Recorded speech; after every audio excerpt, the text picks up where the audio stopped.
welcome back to another episode of Out of the Blank Podcast. Mr. Moretta is back again. He was just on recently to discuss a little bit about the Vietnam War, and I thought we should do another episode because I want to talk about the men that you don't see that build a lot of the framework of problems and issues and historical things that happen that we seem to, like you can't blame the Vietnam War solely on LBJ. There's a multifactorial thing there. I believe it's the same thing with Watergate. It's not just Nixon, even though we largely focus on these figures because it seems it's what the history books write about. And I'm going to have you reintroduce yourself, and then we're going to get into some of what the discussion of today is going to be about. Yeah, no problem. Hi, everybody. It's John Moretta again. Um, as most of you know, I'm a longtime historian, published many books and articles on a wide variety of topics. And I'm a tenured professor at Houston Community College in Houston, Texas, where I've been there since 1982. Received my Ph.D. in history from Rice, and the rest is history, so to speak. Anyway. History is a fun subject. I think I've noticed more now that listening to so many oral history interviews from individuals, whether it's in a particular event like the Kennedy stuff, or just looking now into the Vietnam War and understanding the relationships between individuals involved in there. If you examine a certain event, you're going to get a perspective on a person. But if you expand that later on, you develop a different perspective. And I think I've kind of got this a lot more with LBJ and what kind of his kind of the thing versus the Kennedys versus his administration versus towards at the end. And I wanted to get your opinion on some individuals that I feel like the Vietnam War to me is the best representation that there's a deep state or a resemblance of a deep state. Now, I will explain that in a second by just people with other motions or other motivations that are conspiring to get something in the works, to get their points across, or to get whatever they benefit from. A lot of people point at the Kennedy assassination as a good example of things where other forces seem to be working. But in my opinion, I think if you examine the Vietnam War, why we were over there, what the context of it is, I see a lot more people making decisions and influencing, whether it's just saying yes because they think that's what LBJ wanted, or whether it's they're trying to get their own things across. But I have an interview from Face the Nation with Richard B. Russell, a guy who denied doing the Warren Commission to LBJ, and LBJ threatened him that he was going to serve on it. This guy's talking about General Maxwell Taylor. I think he's an amazing person. He did talk like a drunk uncle on television, but man, that guy, the DM coup, and I think he was doing at least 2 to 3 different coups in Vietnam, and I think that's exactly what we need. What did you just say on TV? He's talking about spending how much millions of dollars a week sending things over there and resources, and we need more men, people who haven't served, who should be doing their duty to this country. You get a different perspective of an individual. And I start wondering if you have a lot of people in your administration feeding you wrong information, like we know happened with JFK and the missile crisis, and also maybe with LBJ in the Vietnam War. Was he that centered on it, or was it just people telling him that we're doing good and we need to supply more and we cannot back down? And that's what I wanted this conversation kind of be about, not just in these specific events, but talking about figures that never really get mentioned in the history books until you dive deeper and notice that they actually had a larger part to play. Right. No, there's no doubt about it. I think of all those presidents in that time period, say Truman, which when our presence begins, we talked about this last show, through Nixon. You had 2 presidents, in my estimation, relative to Vietnam. You want to focus on that first, who were more hands-on than others. You got 5 presidents in effect: Truman, Eisenhower, Kennedy, Johnson, climax with Nixon. If you singled out 2 that were the most hands-on, and they use that term loosely, I would put Eisenhower in that category and Nixon for sure. Now, both men were surrounded by individuals like John Foster Dulles with Eisenhower, who had tremendous influence, as well as Sherman Adams, his chief of staff. But with Nixon, yes, he had Kissinger, primarily Kissinger. But Nixon prided himself on being a foreign policy wonk, even more so than Kennedy. And as much as I'd hate to admit this, God, can't believe I'm going to say this, but I will. Nixon, I think, had a better grasp of realpolitik than Kennedy. Kennedy was a sharp guy, not to diminish Kennedy. Eisenhower was a smart guy. He was sharp. He had a good sense of realpolitik, given his military experience. However, when you go to Vietnam with Johnson, you just don't see it. LBJ, without question, understood realpolitik, domestic politics. He was without question in the Senate, even in the House, one of the most shrewd, manipulative, knowledgeable, straight up politico. I mean, the Johnson treatment is legendary, etc. But when it came to world affairs, global affairs, LBJ said, look, I'm deficient in this area. This is not my area of expertise. My area of expertise is domestic scene. So I'm going to turn to you, my wise men, as he referred to them, to deal with this war.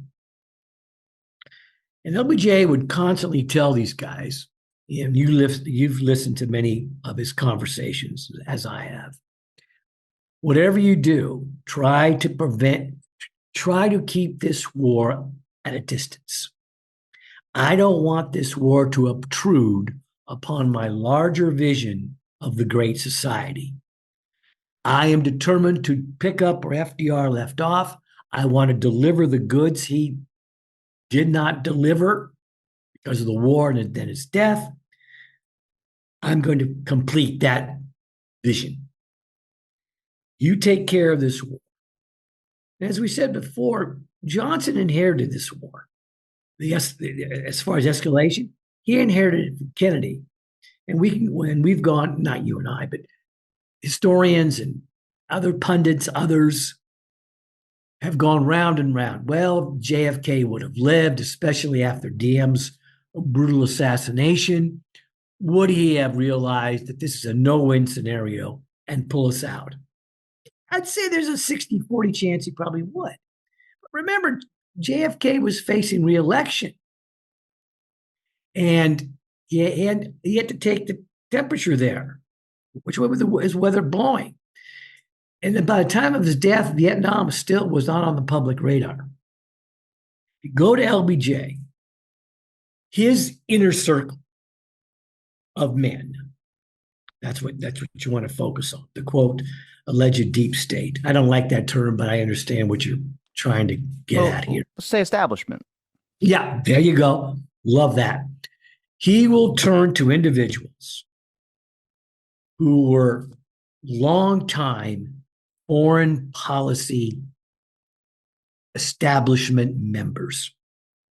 Okay? Dean Rusk. Now, McNamara is a different issue. I do want to get to him because I have a different opinion of him now. He comes right out. Kennedy hires McNamara right out of Ford. He was the president of Ford Motor Company. But he was a brilliant numbers cruncher, a real quantitative analysis guy. Guy was brilliant, smart. And he was a World War II guy. I mean, if you look at Kennedy's administration, he surrounds himself with all these World War II veterans, guys who did all kinds of interesting things during the war, right?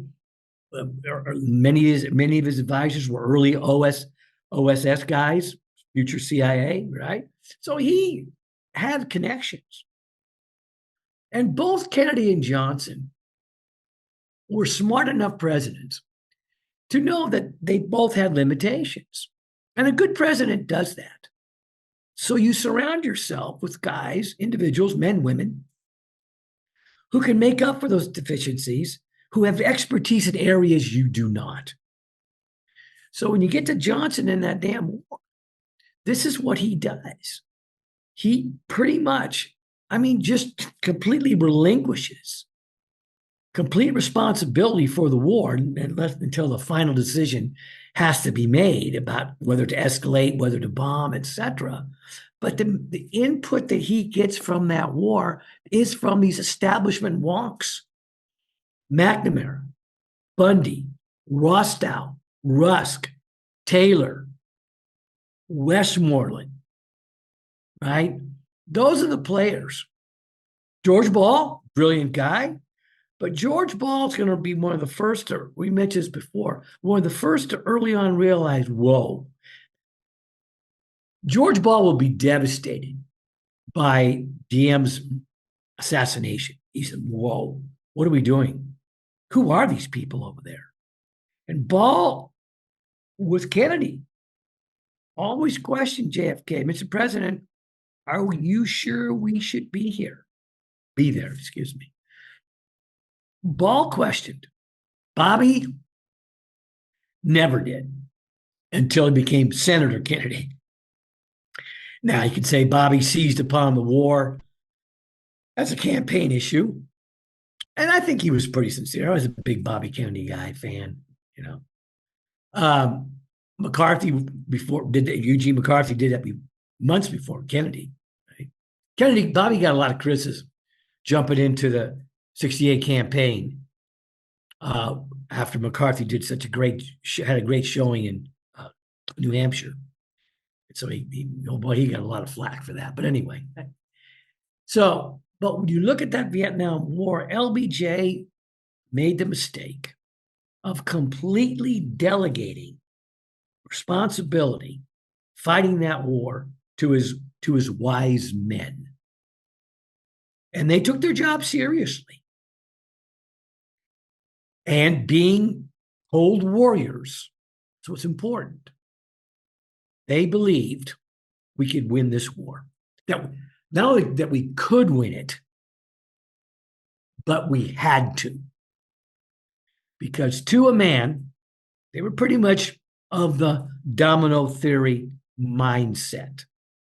Now, McNamara will come to realize after Tet, that even before Tet, that, whoa, we're not going to win this war. Tet marked a turning point.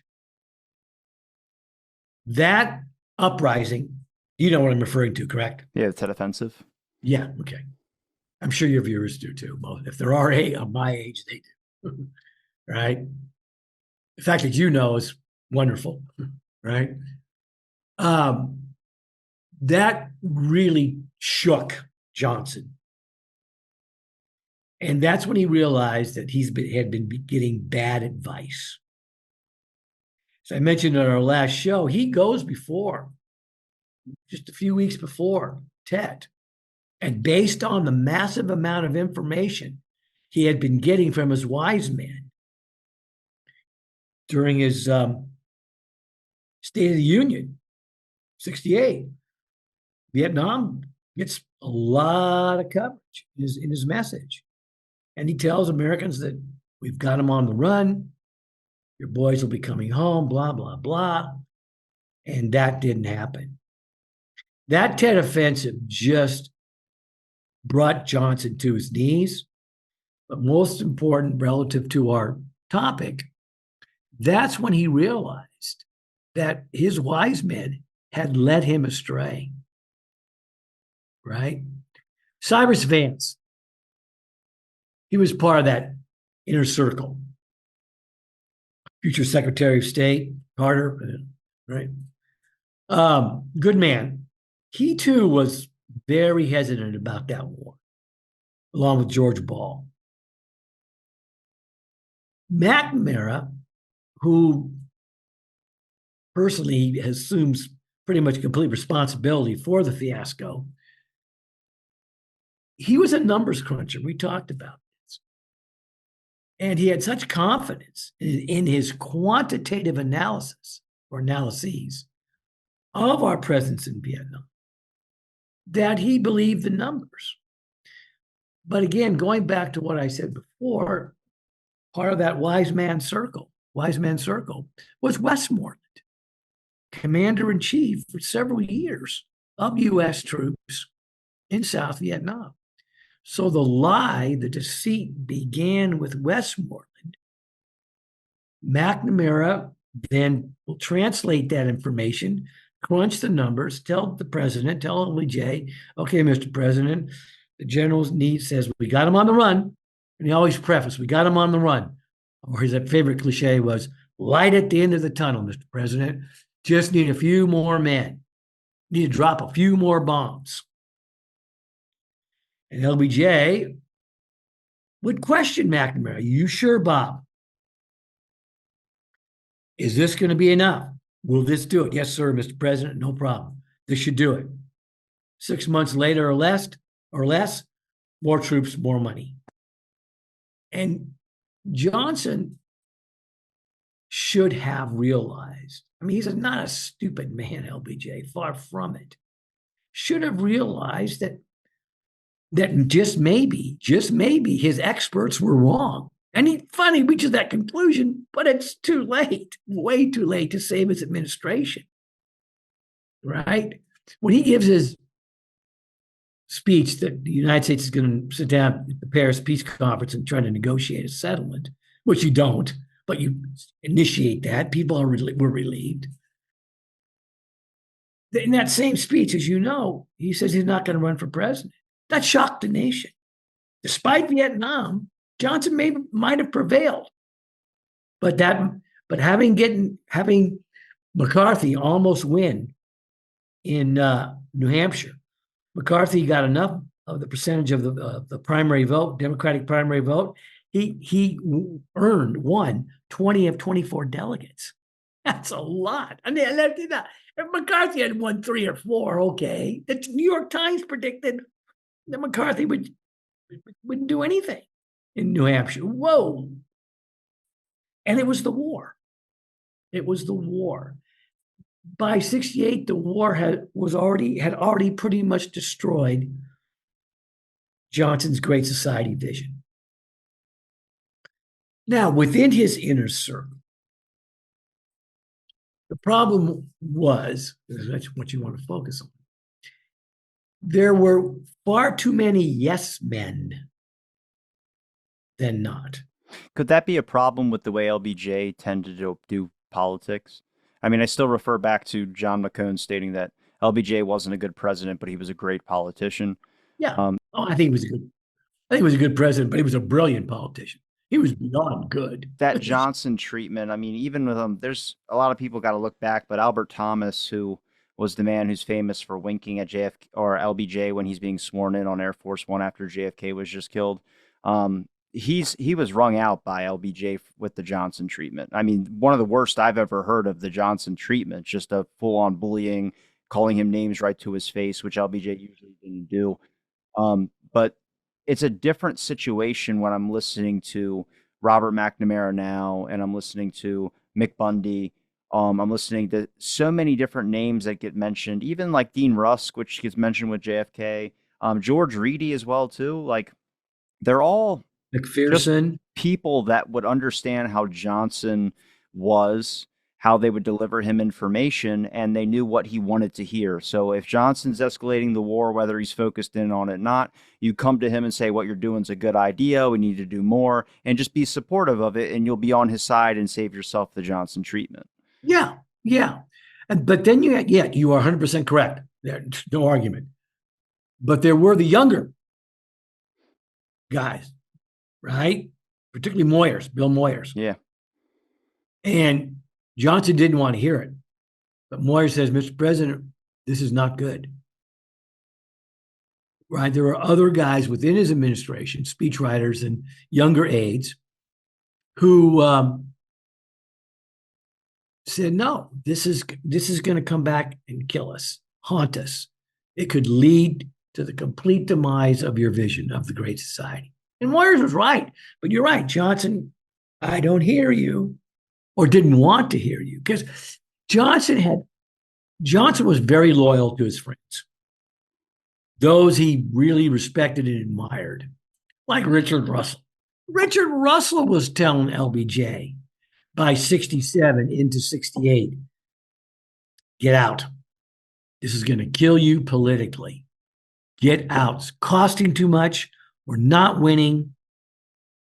And Russell was Johnson's mentor as far as when he was in the Senate, and said, no, this is going to come back and bite you. Get out while you can, right? Now, did was Russell a typical hardline Cold Warrior? Yeah, probably. But he says, look, make the sacrifice. If Russell, I think Russell had a better sense of global affairs than Johnson did. I don't think Russell bought in hook, line, and sinker to the domino theory like some of the other guys did. Russell would refer to Vietnam as a pissant country. What are we doing? We're squandering lives, money that could be used for the Great Society. You've got cities on fire. African Americans have you've lost them. They're burning down their inner cities because there's no money. The money's dried up for all the programs you promised them. Get out. And he should have, but he didn't. Richard He Russell did. stated that on the Face the Nation interview. They asked him about Yeah. the Great Society program and also the Vietnam War. How were they, was one being affected by the other? And Richard Russell just stated, I don't know. It seems like they're doing both at the same time. And then it's Yeah. like, to me, it was just like Richard Russell stated that in 66 that he was estimated to send that we'd be spending billions of dollars in Vietnam. We're already spending 2.5 a day. Our smallest aircraft, not even the big bombers that get blown out of the sky, are 12.5 alone. And he's like Right. stating this on an interview where I'm like, you are aware of all this, yet I'm still hearing you coaching saying we're going to win this thing. And he stick Oh, he by has to. his equal opportunity method, which was the standard of I don't like it how that there are Americans who have never served in a war who were high school classmates with people that have served in multiple wars. I think it's your duty to you and your country to stand up. And I believe in equal opportunity when it comes to serving for your country. And Yeah. it's just like he's a patriot of the government. He's a patriot of Oh, America. He thinks oh, that we sure. can win and do all these types of things. But at the same time, I'm sure he's aware of other Very aware. issues and understands where Johnson's like kind of faults are. Yeah, he knew. All these guys knew. To me, one of the most sincere, legitimate critics of our policy, who became Secretary of Defense after LBJ moved McNamara to the World Bank, was Clark Clifford. Ooh. Clark Clifford, longtime friend, goes back to the Truman administration, foreign policy establishment, DC inside lawyer. Guy's brilliant. He was questioning Johnson uh, ex officio before he became a defense secretary. Johnson turned to Clifford often, even though Clifford was an attorney in Washington, very huge law firm, served many presidents, Republican and Democrat. Brilliant guy, Clifford. And Clifford began to question LBJ one on one, privately. We know this about what the hell are we doing there? What's your goal, Mr. President? And Clifford will tell him, we're not going to win. We can't win this. There are too many mitigating circumstances that we do not understand about this part of the world, the culture, the people, the type of warfare. We cannot do it. We cannot win here. It's a mistake. And this was Clifford took over in 67. So this was like 66, 65 even. Clifford questioned the bombing, questioned whether we should take the war to North Vietnam. Question. George Ball completely opposed that. Oh my God. Right? No, we will only further kill more Vietnamese people now in the North. It will not effectively end North Vietnam's support of the Viet Cong.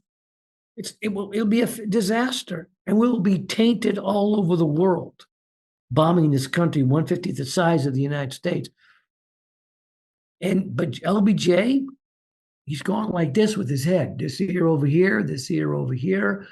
And in the end, sadly, tragically, he ends up with the Hawks. He ends up on the side of the Hawks. McNamara, Westmoreland, Bundy, Rostow, right? These guys, hardcore.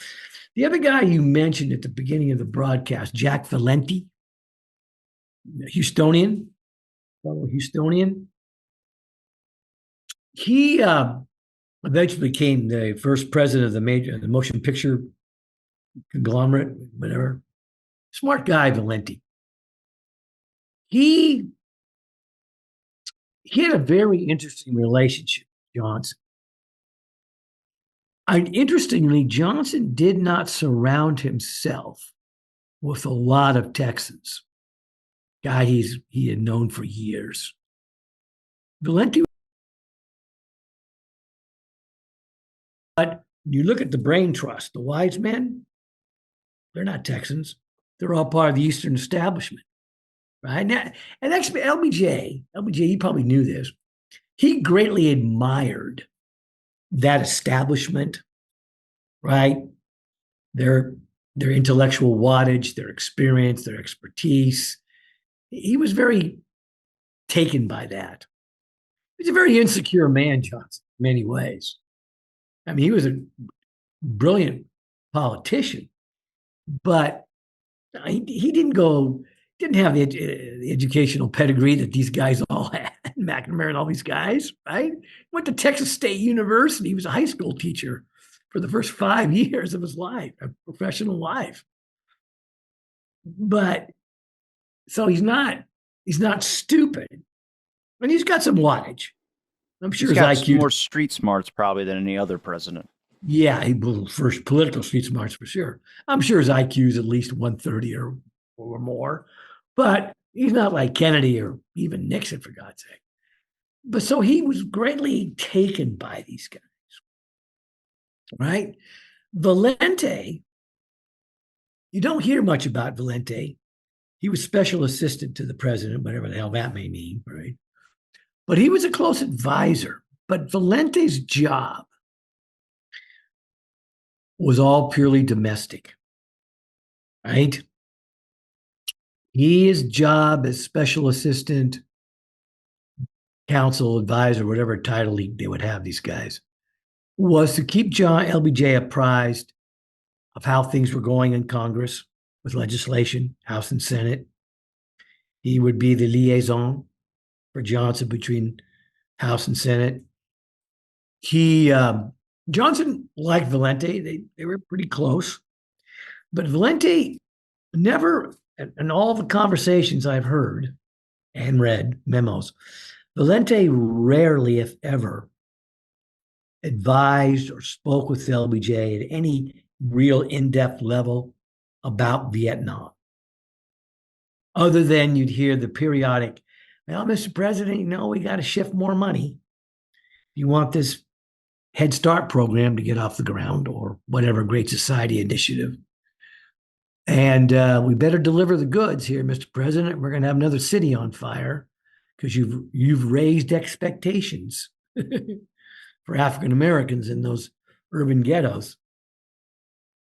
And so, but when it came to Vietnam, those were the core advisors, those guys I mentioned earlier. That's who. I want to get more into Jack Valenti, but I want to ask, but just with the domestic stuff, but I want to ask more about, Abe Fortas. Can you maybe explain a little bit more about his involvement? There's way too many phone conversations with him. I'm guessing he probably focused a little bit more on the domestic issues as well, too, than the foreign ones. Yeah, no, Abe Fortas was good friend, close confidant, trusted Abe, right? And he gets rewarded for that. Supreme Court. Yeah, and Fortas was a good justice. He was, but Fortas again, like Valenti, he was a domestic guy. His value with Johnson was, look, if you want this initiative to pass, your Great Society initiatives to pass, you really want to end poverty, educate everybody, be very careful that make sure you've got the money for it. Because Fortas, like Valenti was aware, Russell was aware, these programs for his Great Society are going to cost millions and even millions more if they're really going to be genuinely effective in raising the standard of living, the quality of life for the marginalized, regardless of color. They all had a sense that this war was going to cost. And so they warned early on, some of them, not all of them, about we cannot afford what was called a guns and butter policy. This war is costing an astronomical amount of money. It's sucking away funds. Yet, Mr. President, you're trying to raise the quality of life for all Americans to this middle class level standard of living so they can eat butter symbolically as opposed to margarine. We can't do it. And it's going to cause inflation, which it did, right? Prices rose because of the military industrial complex. I mean, employment was up. That was a good thing. You don't see unemployment start to rise until the late 60s. But when you have a massive war, as you know, employment was way up. You had virtually 3% unemployment, which is below the norm, right, in most of the 60s. But as the spending increases on the war, you see beginning to see the rise in inflation. Many of his advisors, Valenti warned him of this, Fortis, Boyers, they warned. But LBJ refused to listen, which is really sad. So I don't know. It's a very complicated part of history. With Johnson, there was a description of, trying to remember if I think it was Scoop Jackson comparing JFK to LBJ when they were talking about press briefings. And he described when you would give a press briefing to JFK, a paper, or JFK would come to you with something, he would explain it to you, and then you would be like, sorry, but this conflicts with whatever, and I can't do it. And JFK would say, well, thank you for listening and be respectful, and that would be that. There was no doing that with Johnson. He would threaten you, he would coax you, he would do whatever he possibly could to get an opening and make sure that his point came across. And it was kind of something like, much like I've mentioned with John McCone of the CIA describing Johnson. There's very few things I've heard from individuals where I start getting a better perspective on who these people are. For instance, Malcolm Kilduff didn't know Kennedy very well, but he was serving in the Kennedy administration. He was the one that announced JFK's death. He was the press secretary on that trip. And he talked about, whenever I hear a story where someone said, Jack said, I know they're lying because nobody called him Jack. The only person that did was Jackie, and the only other person that would call him Jack would be Bobby, and that was 1% of the 99. Yeah. So everyone made an agreement to call him Mr. President. And it's like trying to debunk some of these stories and mythoses that come out there. And Malcolm Kilduff stated about Johnson and the rumors that spread about him. One was a lady, last name Dobbins or Dobbins, who worked for the Baltimore Sun, who was a press reporter, where this story got conflated that Johnson was so popular in Texas, he would just drive around and throw beer bottles out of his car on the Texas highway. The story was with when this lady Dobbins was riding with Johnson on his private ranch on his private road, and he tossed a beer outside of his car, but he wasn't driving, he was the passenger. And somehow she ran to the Sun, and the story gets to the wire, and when it gets to the wire, it's all gone. But Malcolm Kilduff was easily able to just talk about the whole mythos and these lies about Johnson that spread. But he mentioned something. He said Johnson was an informal press person. He would take press on in a car, drive them around. He would walk through gardens with them where you couldn't really even understand half the things that were being said or who it was asked by. That's why there's such little transcripts on Johnson's conferences. Then it starts to make more sense that Johnson's personality, showing his gallbladder surgery or whatever scars, he's just being a people, in his mind, a Texas people person in his version of what he really identified with in the aspect of being a Texan. And he was really being very personable, inviting people to the ranch and probably getting them involved into something where, like, hey, you want to drink some moonshine or whatever? Just an example where these people are professionals that are probably from New York or Washington, D.C., and have never been involved. And it comes off very blunt and it bothers them, and then they write it out of context. So he might seem barbaric, but the more I've kind of learned, and examining the whole Vietnam issue with him and other things, I just go, I think a lot of this can get really blown out of context. And I think where we're really being distracted from is the people involved in the administration who don't get the mentions. The ones that are involved are McNamara with the numbers, the people that are should be responsible for giving wrong information or pushing a certain person to do an act that they necessarily would have not done of their own. I couldn't agree more. And you hit something you nail on the head. Johnson was never comfortable giving formalized, off the cuff press conferences because he was articulate, but he wasn't like a JFK Yeah.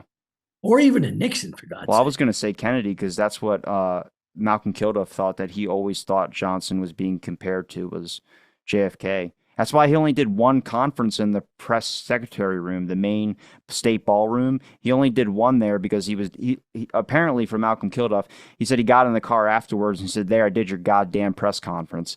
Yeah, Because he hated those. He hated those. He was always much more comfortable and much more effective as president and politician in small groups, one on one with people or 4 or 5 guys, max, which is, I could see that with LBJ, and it can be effective. And, he had his kitchen cabinet, so to speak, like Jackson, his inner circle of friends, right, from Texas, like Frank Irwin, who was chairman of the board of regents for 50 through the 60s. They were very close. John Connolly, very close. These guys be invited up to the ranch. I'll go Christmas videos with John Connolly. Yeah, they're very close. And so he had his inner circle of kitchen cabinet fellow Texans. But LBJ, at the same time, he's a weird, interesting guy. At the same time, he was most comfortable with that kind of kitchen cabinet Andrew Jackson type of inner circle of close buddies. He wanted to also project to the American public that he wasn't some backwoods shit kicking boot wearing cowboy from Texas. That he had transcended that and now should be considered part of the ruling Eastern establishment elite. He was very insecure, LBJ, very insecure. Well, I think he's a This all like comes out in Doris.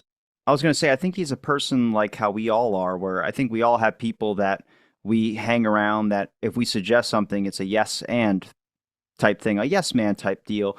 And then you have people that are your really close friends. You might not hang out with them as much, but it's only because they challenge you. And the reason why I say that is when John Connolly, was running for, or no, when they were planning the Dallas trip for Kennedy, John Connolly, in his testimony to the HSCA, explains meeting with Kennedy, showing up and being shocked that Vice President Johnson wasn't there, and it was just those two guys talking. And then afterwards, LBJ calls John Connolly down to his office and starts getting mad at Connolly for not telling him that there was this meeting that was scheduled. And John's like, "Well, I would have assumed if the president wanted you there, you would have been there." Anybody else wouldn't have said that to LBJ like that because they probably would have got yelled at or even in worse situations. And you hear later on when Connolly's running for governor, he's writing a book and talking about certain things about the assassination. And LBJ's like, "My best friend's writing a book about this. I don't know why the hell he didn't talk to me about it." And it's like, he's hurt.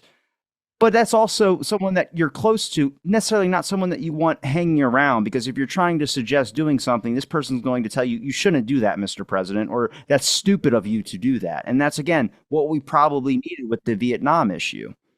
Exactly. You needed something. You hit the nail on the head. You needed someone. And George Ball, to his credit, was that guy in the room.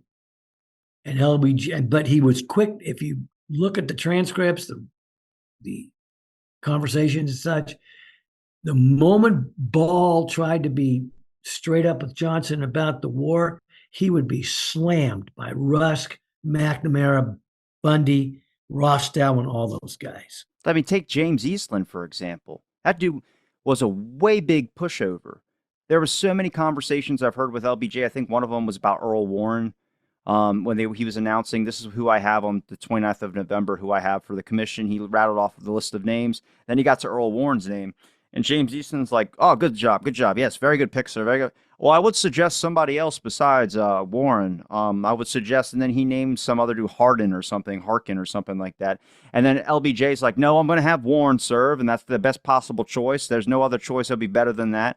And then James Easton's like, very true, sir, very true. Good job, all right. And he's just very, yes, yes. He had a bit of confrontation, but then he was rolled over, and that was it. James Easton was head of the Senate thing, and he was involved in doing a bunch of investigations that he wanted to start doing on JFK. And then LBJ told him, I'm going to handle it. Warren Commission, it's going to point back to the Hoover Report. You keep your Senate in line. And then James Easton was like, yes, sir. I'll make sure I do whatever you said I can do that. Oh yeah, oh yeah.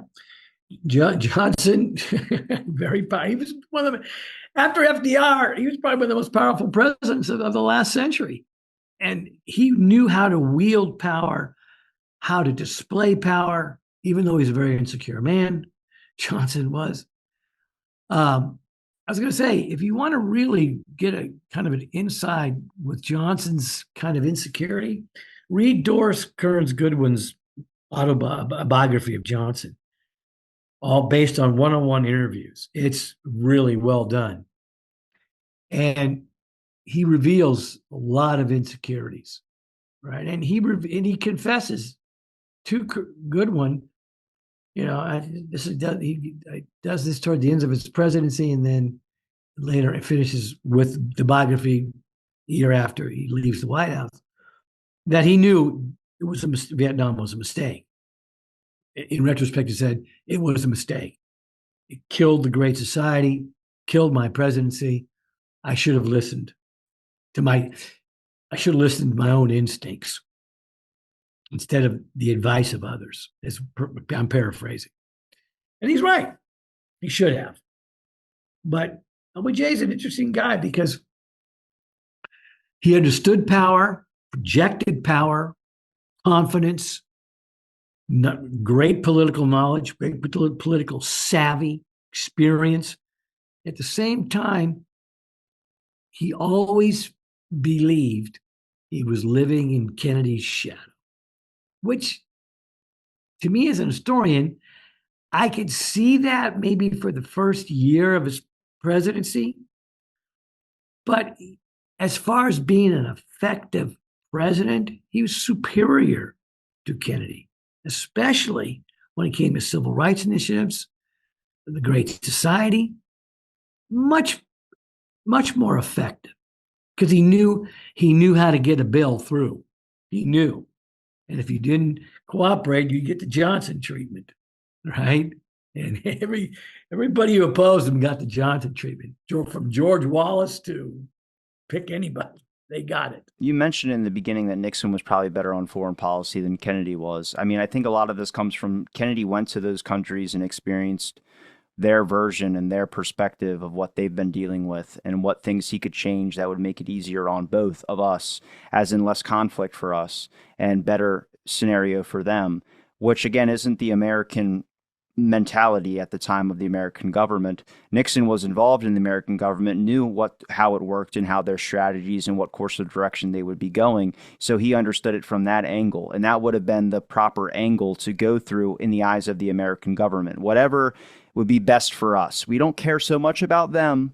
We care about us. Kennedy, with his flexible plan, wanted to do more about what would ease this easier for everybody, and let's try and find a way to reach a resolution or something of this sort, which again is still understanding foreign policy, but it's not, if you're running in this country and the country hasn't been used to that, then they're not going to want that happening, especially if you're going to mess up funds for some military people. Johnson. Yeah, and that's why I think Nixon, being as smart as he was, shrewd as he was, he had a great sense of history, Nixon. He was a history wonk. He should have realized that by the time he became president, Vietnam was a losing proposition. He should have pulled us out. He said, I'm going to end the war. But he I don't never think he gave us the wanted to be time a president that lost the war. No one does. No one does. And because you'll have hell to pay. Look at poor Biden. with Afghanistan as we pull out. He got crucified for that from the Democrats and the damn Republicans. And that was an ending a war, and we were just leaving Afghanistan. Mike, do you remember this? He got mercilessly crucified for this. It's like, what? What did you expect? Look what happened to us in Vietnam, right? 75, Nixon ends the war in 73. We pull out our troops. We've got maybe a handful, a couple thousand left, 74, 75. And in April of 75, we turn on our television sets and we watch the NVA, North Vietnamese Army, right, marching into Saigon, people fleeing, as many people trying to flee Vietnam as possible, replay of Afghanistan, or Afghanistan's replay of that. The people, you've seen the photos, people trying to cling to the helicopters as they're taking off. You've seen that footage. It's like, oh my God. I remember I was teaching high school at the time, and I wheeled my TV into our classroom, our history class. And most of my students, they were seniors, so they remember Vietnam, right? And they were just like, I go, yeah, this was inevitable, right? And Ford was president. I mean, the credit, he was not criticized like poor Biden was. Because by 75, that war, most Americans were saying, well, thank God it's over. It's officially, finally over. We're done. They watched in amazement, astonishment. Right. My students did anyway. But as far as the public was concerned, there was minimal blowback for Ford. Right. And so that war was a disaster on so many levels. And again, I always go back to my premise. You just can't dump it on a single president. Kennedy had his wise man. Johnson certainly did.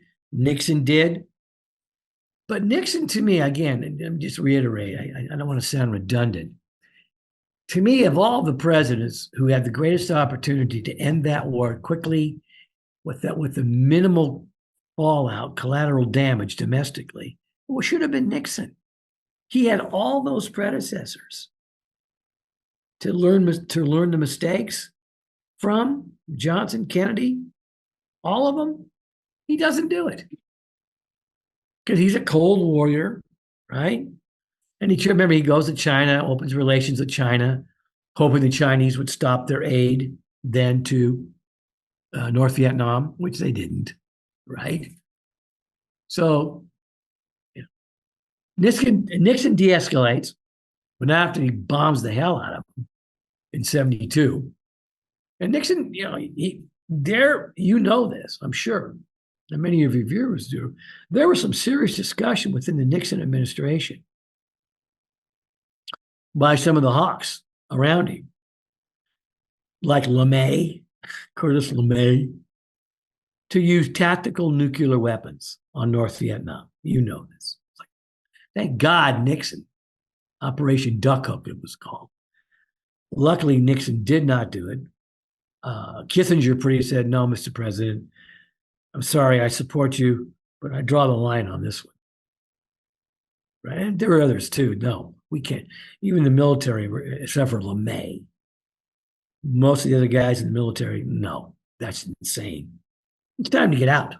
I think Nixon needed someone like LBJ as a counsel or one of his wise men. Sadly, I feel like if LBJ would have lived, I think he probably would have benefited Nixon just from talks and being able to keep in contact with each other. Because one thing LBJ understood, and I think a lot of it gets glossed over by a lot of individuals, no shame to Texas here, but Texas is probably at that time was the hardest spot to do politics.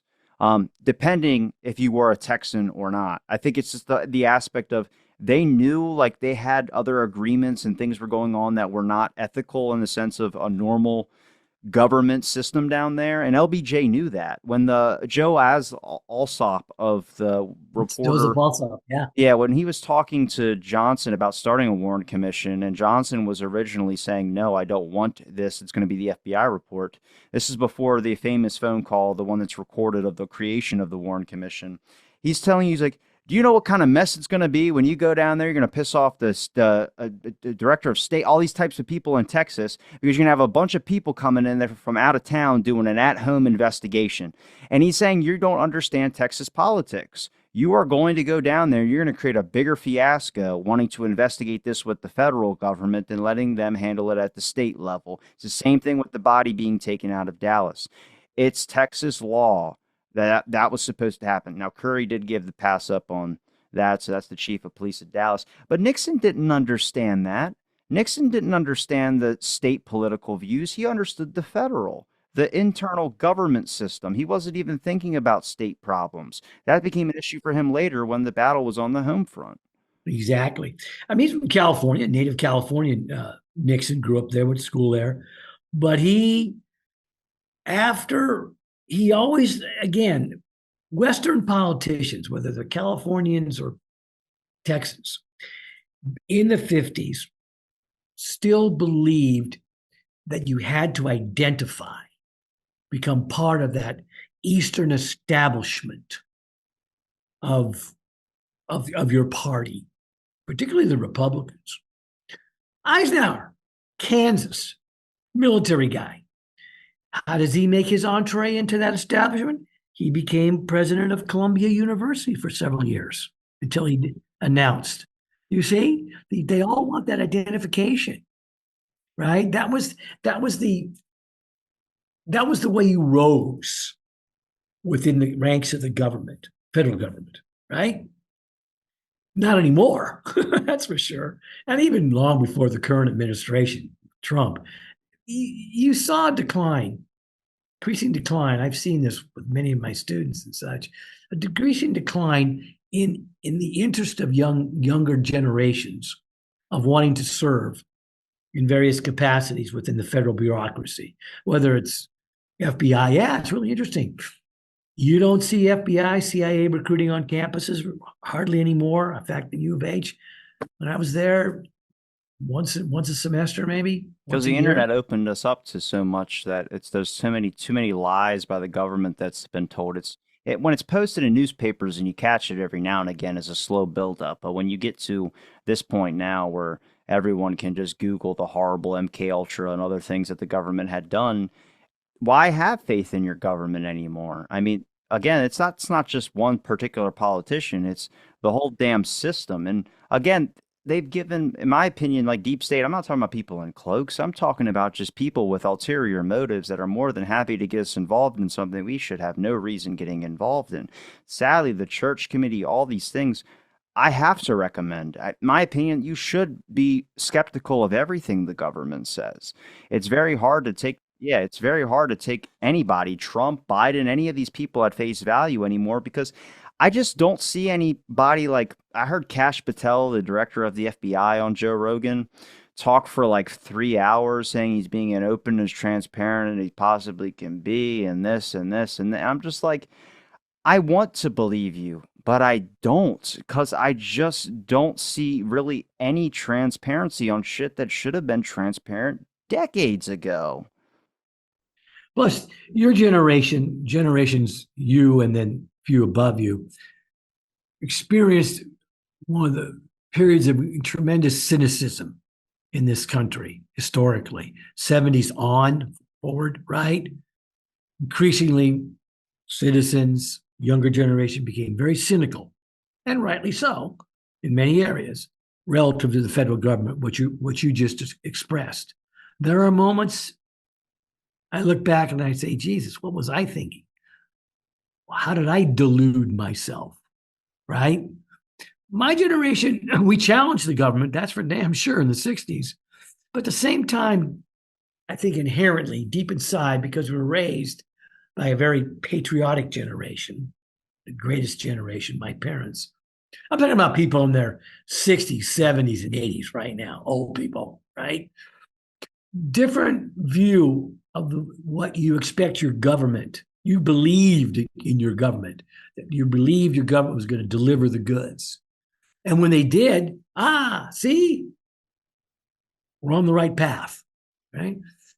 But from Nixon forward, you see the more and more Americans, regardless of age, but particularly younger generations, become less trusting of the government, more suspicious, outright cynical, and deservedly so in many, many areas. At my age, 73, do I have as much faith in the government as I used to? Of course not. No. And it's not just because of Trump and all the nonsense he's doing. No. As I tell my students, Trump was inevitable. A guy like Trump just happened to be Trump, historically, was going to happen sooner or later. As fewer and fewer generations of Americans become less informed, low information voters for a variety of reasons, right? Our public education system has collapsed. I could go on and on.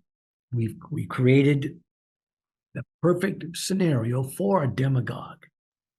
I don't I don't think that's it. I honestly think it's just because the cynicism of the government, the number of people that don't trust the government, and someone like Trump coming in is much like if you had like I would have loved to see Johnson just tear up the fucking military government and just lay into everybody. And that's kind of what Trump is like a Johnson. Besides the party difference, he's the way he gets things done, he handles it like business. He handles it like I have this and this is my product. If I don't sell this, I don't get a ticket home. And again, Sure, the way but Trump he's handles ruthless. that's again that's what a lot of my generation just wants to see. They don't want to see chaos and all of society fall. They just want to see things that they don't trust already get taken away. I didn't mind the USAID thing getting taken away because I think that was a damn CIA front, to be honest with you. I don't. I It only might say have that been. because everybody's like, "Hey, what's that? What's the?" Everyone mentions the good part about that program. We get involved in other countries, and that's why they love us. I was like, talk to anybody from any other country. They hate us. Most of every other country does not have a good view on Americans.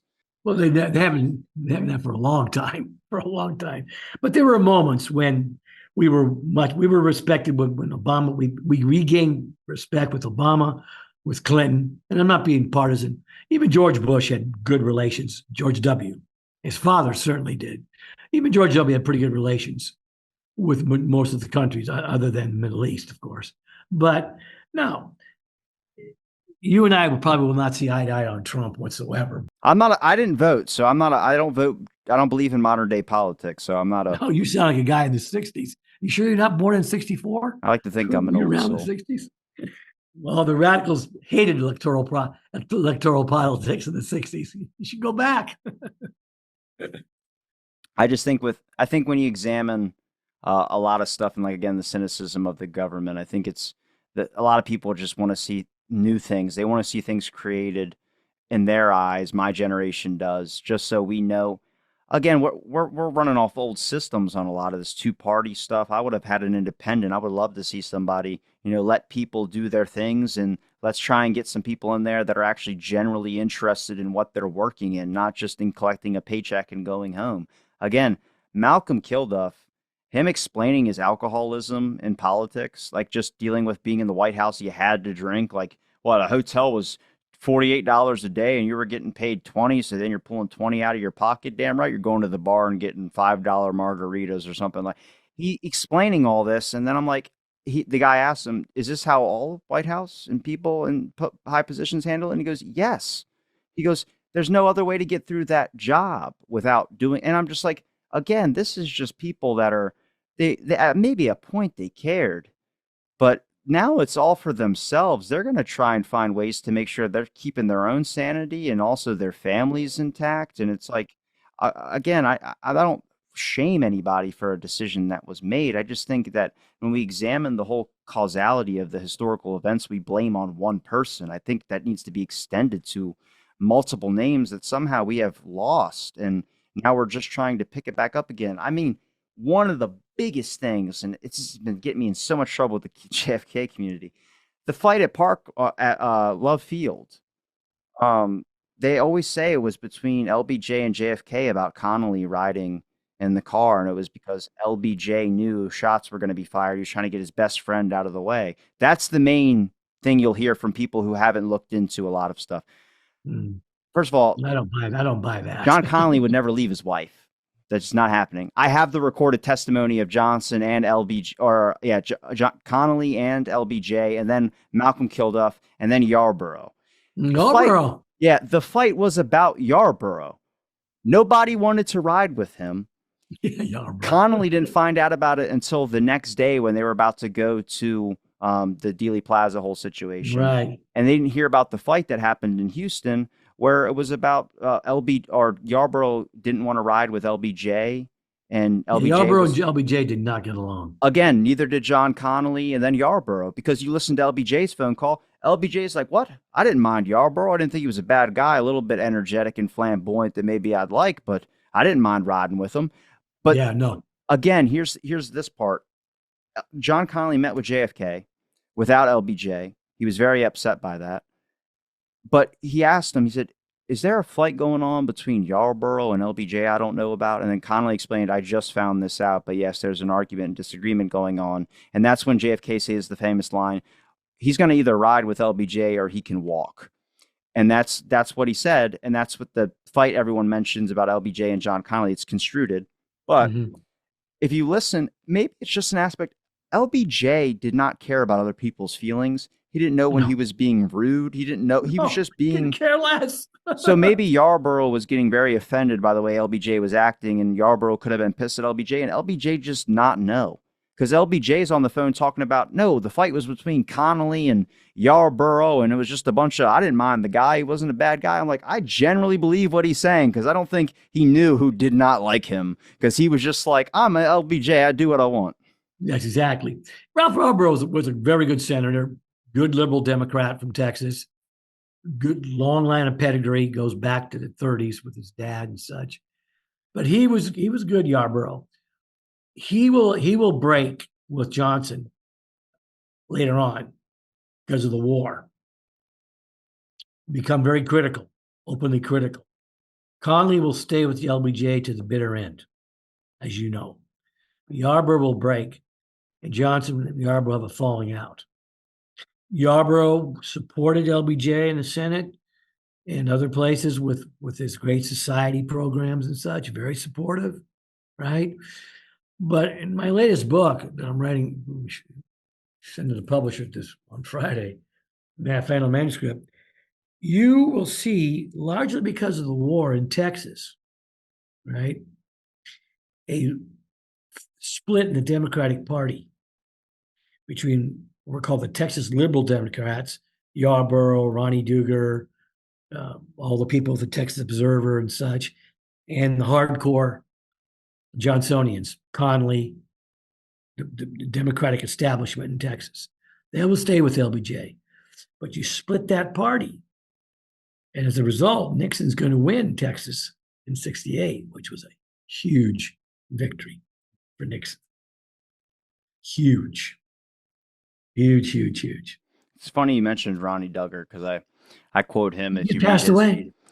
I know. I've been trying to get him on my show. I only got one response from him, and I never heard back. So I'm guessing that's when he passed. But yeah, he was old and he was in a home, had dementia, so that's probably why. Great guy. I was wanting to talk to him because I saw that he wrote for the Texas Observer less than a couple months after the Warren Commission released their report. And it was everything that we're talking about now. Like, it just explained it all out, that it was a farce commission. It wasn't investigating anything. It was all just reiterating stuff. There was like, and it's just like, this was the most like, what was this? Independent news. And again, people think, how could the news be captured? I mean, K-Box Radio, the same guy who ran K-Box, the same guy who owned the Washington Post, it's the same dude. He worked in the OSS with David Atlee Phillips doing propaganda stuff, which then became the CIA. Like, that's well known. Life magazine, the main editor, was friends with Alan Dulles and other individuals that were involved. There wasn't bad reporting on Vietnam until way after the fact, because it was a bad thing to report critical stuff on your government, you needed to keep American patriotism alive. It's not a conspiracy. It's just how they did it. It was a smart thing to do to keep a government intact for the people. Precisely. These guys, yeah. It's yeah. Duger never bought the lone gunman. Speaking of this assassination, he never bought that. Never did. Most people don't. If you've got any curiosity, any imagination, any sense of history, reality, you know it was a conspiracy, right? I do personally. That's my belief. When I was a little kid, oh yeah, the act of a lunatic. Here's the pattern. John Wilkes Booth. Well, John Wilkes Booth is also part of a conspiracy, right? Uh, but like Garfield and McKinley, those guys were killed because of crazy lone gunmen nutcases, right? But no, Lincoln was part of conspiracy. So was JFK. Will we? Hopefully, your generation will find out who the conspirators were eventually. I won't. I won't be around. I might if I live long enough. I don't know, but who knows? Who knows? I'm not going to take up too much more of your time. Like I said, they just had that second JFK hearing that happened. One thing to leave on is what Doug Horne said. In any world where a lone assassin is the killer of the president, the autopsy wouldn't change 4 times in 2 weeks. So again, I think there's more evidence of a cover up. I'm tired of trying to find out who or trying to absolve if Oswald took a shot or not.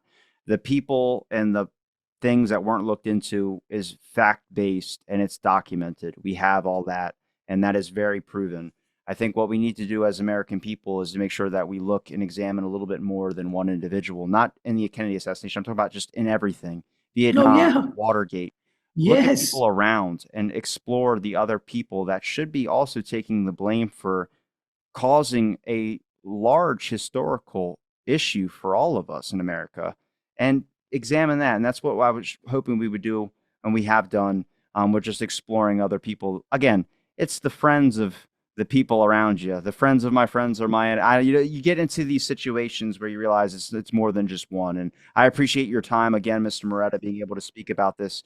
Can you let people know real quick where they can find you? Just Google me. I'm on all these websites, Amazon for all my books. I hope you enjoy them and read them. Thank you, everybody, for listening to this episode of Out of the Blank, and stay tuned for our next episode.